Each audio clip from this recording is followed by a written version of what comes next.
The EU Digital Single Market Strategy document regarding Article 11 and Article 13, these new EU-wide copyright proposals. Not gonna lie, it's a boring read, it's a cure for insomnia, and it's very broad in its definitions.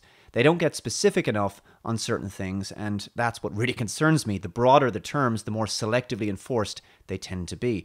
Before I get into two parts of it that concern me, here's what Reuters have had to say recently. EU states agree rules to make search engines pay for news. Brussels. Search engines like Google and Microsoft's Bing could be made to pay for showing snippets of news articles under draft copyright rules endorsed by European Union ambassadors on Friday. And if these large search giants are having to do this, how the hell will small to medium-sized news sites be able to survive? That's kind of the point. They won't. The measure, which is not yet final, would allow press publishers to ask search engines to pay them for showing their articles for up to 1 year after publication.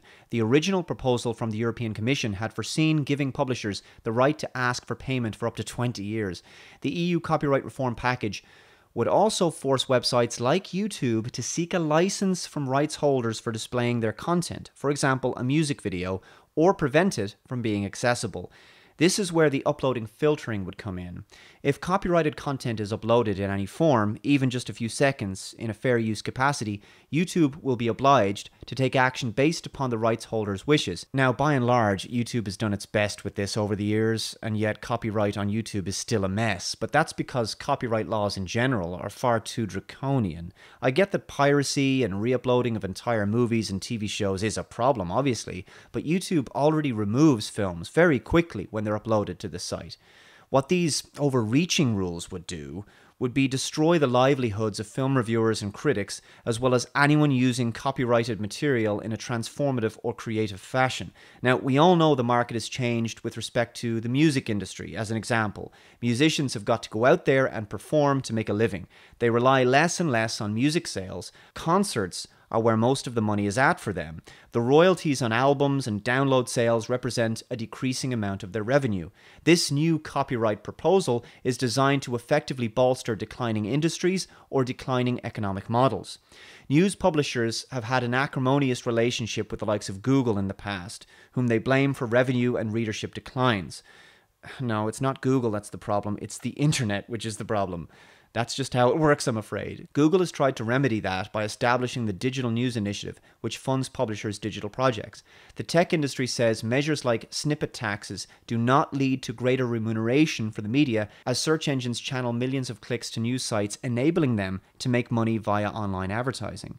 The new so-called neighbouring right for press publishers will extend to the smallest extracts of text, despite overwhelming stakeholder opposition and irrefutable evidence that this right does not increase remuneration for press publishers nor contribute to quality journalism in Europe, said EDIMA, which represents Google, Microsoft, Facebook, and Twitter, among others. Spain and Germany introduced similar laws in the past, causing Google News to pull out of Spain and Germany's biggest news publisher, Axel Springer, to scrap a bid to block Google from running snippets of articles from its newspapers following a plunge in traffic. The copyright reform proposals would also affect the music industry, which has waged a campaign against YouTube, whom they accuse of making money off their content without remunerating them properly. YouTube said it paid the music industry over $1 billion in 2016 from ad revenue alone, and allows artists to make money from fan-uploaded music content. This is true. We have a new model for people to consume media now, which most people prefer, and I would argue is a far better way for people to discover new artists. By allowing people to upload the work of musicians onto YouTube, the song is then detected by the Content ID matching system, and YouTube places ads on that song and gives the revenue to the copyright holder, agreeing a revenue split in some cases. So this is a win-win. It's free money for the original rights holder. And in the digital age where people want free access to everything online, this is by far the most sensible way for an artist to make money from their work. But no, now the entertainment industry wants to go back to the old way of restrictive and punitive copyright enforcement, and it's now going to be the case even with the news publishing industry. Why? Probably because of media consolidation. For decades now, the same large corporations who own entertainment media have been buying up news media, so they're becoming less and less tolerant of things like fair use. And this is where copyright laws will destroy free expression, innovation, and the free passage of information online, including free independent news journalism. News reporting was once a loss leader, but now it has to turn a profit. Hence the reason it's become more sensational and commercial and less interested in journalistic integrity. And if large corporations have a monopoly on the spread of information, that is going to limit or even kill off independent journalism entirely. The issue here really is that it's very difficult for large corporations with a huge amount of employees, big fancy offices and high production values to compete with small, lean startup competitors who just need a smartphone and a YouTube channel and who still bring in millions of views per month. There's just too much competition for eyeballs nowadays, and people are turning off of television media. They're not watching the mainstream as much, and mainstream news networks spend a fortune just to keep the lights on.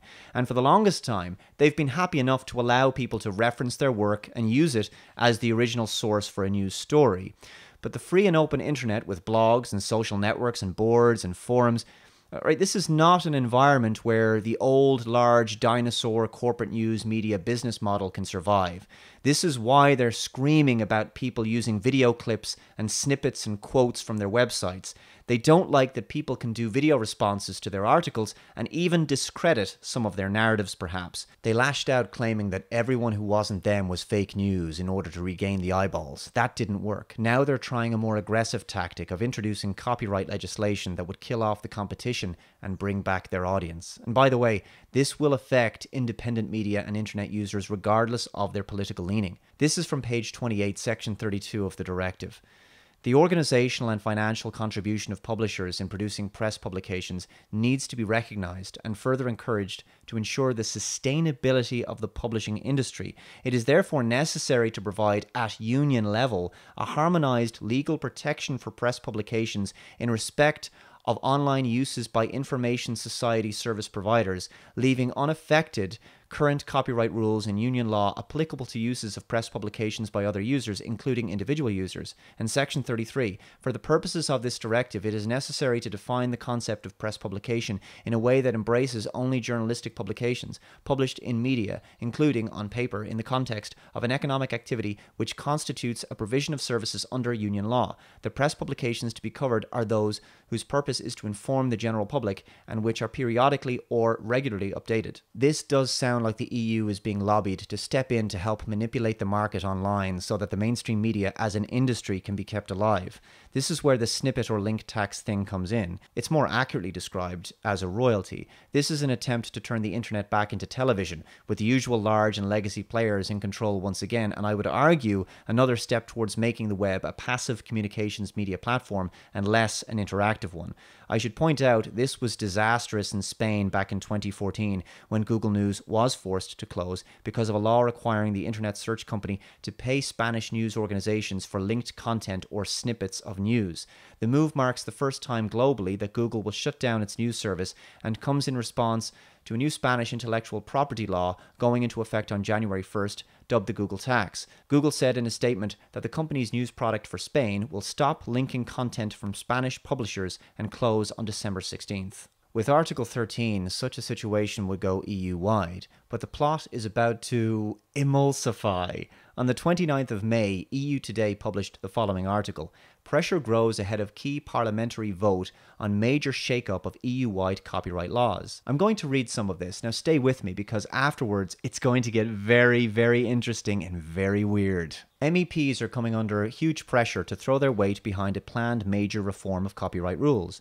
Under the complex changes, press publishers would be given exclusive right of reproduction and digital use of their press publications. German publishing giant Axel Springer, the largest digital publishing house in Europe, with several well-known brands such as Bild, Die Welt, and also joint owner of Politico, is reportedly among those championing the new EU-wide legislation. But the German EPP party has been accused of openly lobbying on behalf of Axel Springer by contacting members of the Legal Affairs Committee and urging them to back the proposals in a vote by the committee on the 20th and 21st of June. It is claimed that some committee members have been told of possible repercussions if they fail to support the proposal. They have allegedly been told to stay away from the meeting if they intend to reject the new law, with substitute members who are more sympathetic to the plans lined up to vote instead. British MEP Dan Dalton, a member of the Civil Liberties, Justice and Home Affairs Committee, said, "I am not surprised by this, given how controversial this issue is, even within the EPP, but it doesn't reflect well on the EPP that they want to silence their own members on an issue as controversial as this." Dalton, a member of the European Conservatives and Reformists group and who opposes the so-called neighbouring right in the directive, added, "By resorting to these methods, it only further demonstrates that there are huge concerns throughout the European Parliament, including within the EPP, with the neighbouring right." The article goes on to talk about how critics are concerned about the link tax and how small EU startups could be seriously impacted, while this would favour large news providers with deep pockets.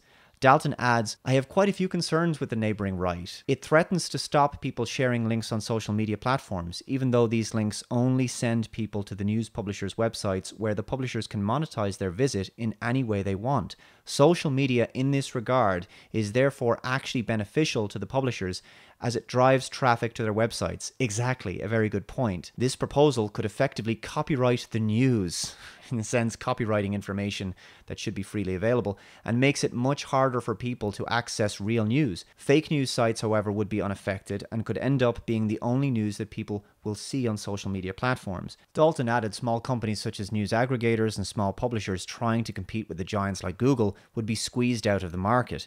This is what happened when a similar law was passed in Spain, which we mentioned before. He said the law has also failed in Germany with similar results. So in conclusion, it's bad for consumers, bad for quality news, and bad for publishers. It has been tried and failed in Spain and Germany and should be rejected. So, listen to this. A member of the jury committee who did not wish to be named said, "I know that several members of our committee have come under huge pressure to vote in favour of this particular proposal. The German CDU, via its EPP affiliate, has been reportedly pressuring them to vote what you might call the right way. As part of their efforts to convince them to do this, there have been reports of threats of members not being allocated reports and parliamentary positions if basically they don't do as they are told. The alleged involvement of the German publishers gives cause for some concern." He added, "I understand how things work in this parliament and lobbying is part and parcel of the EU decision-making process, but when it comes to threats and warnings, that is crossing a line." Okay, so that's the cut and thrust of this article. Now, guess what happened next?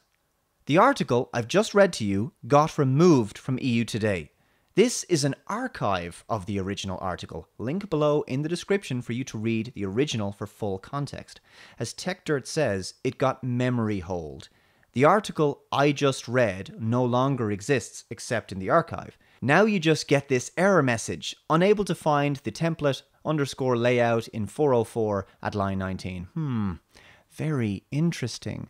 But what happened next? Well, it got replaced, not in the original URL obviously. A different article was written by the same guy, Martin Banks, the following day about the same subject, but with a different emphasis and a different narrative. Bitter row over copyright law intensifies ahead of key parliamentary vote. The article is similar, but adopts a different angle entirely to the original. It says, German publishing giant Axel Springer, the largest digital publishing house in Europe with several well-known brands such as Bild, De Welt, and also joint owner of Politico, is reportedly among those championing the new EU-wide legislation. Does that sentence sound familiar to you? Yes, it should, because I read it just a moment ago in the original article that got deleted. However, the company and the German publishers have strenuously denied knowledge of members being put under any undue pressure on the issue of the EPP.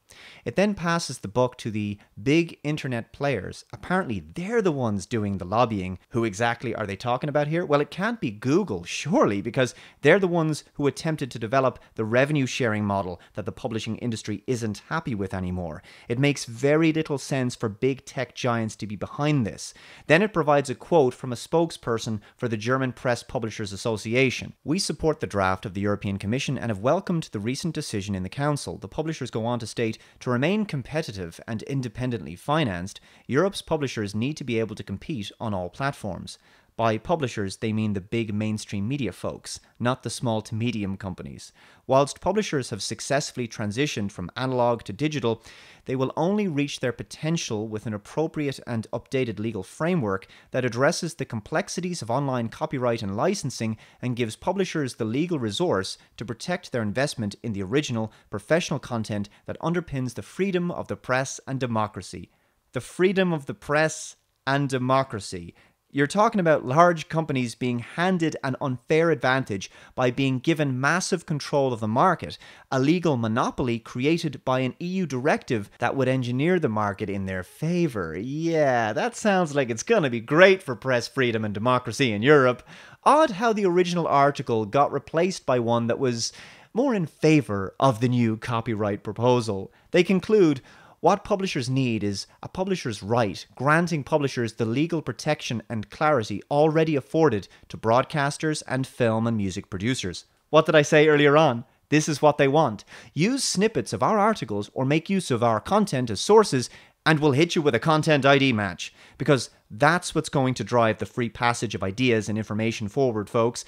Massively restrictive and financially crippling copyright legislation that will favour big-moneyed corporate interests and the media establishment. I just can't wait until we return to a time when only a handful of businesses control the narrative once again. By the way, that entire quote from the person who wanted to be anonymous, who was from the jury committee, who said they were being pressured to vote the right way, yeah, that entire quote, completely absent from the second article. Isn't that interesting? Also, Dalton's quote when he said, when it comes to threats and warnings, that is crossing the line, that was also removed in the second article. I have no idea why EU Today did this, because it's not like they're some official press division of the EU. They're actually an independent and politically neutral media platform, according to their own description. Did someone in the EU pressure them to remove the original article and produce a softer version? Or was there some other reason? Either way, it's very odd, and to be honest, given what was omitted in the second article and how it changed, I find it a bit disturbing.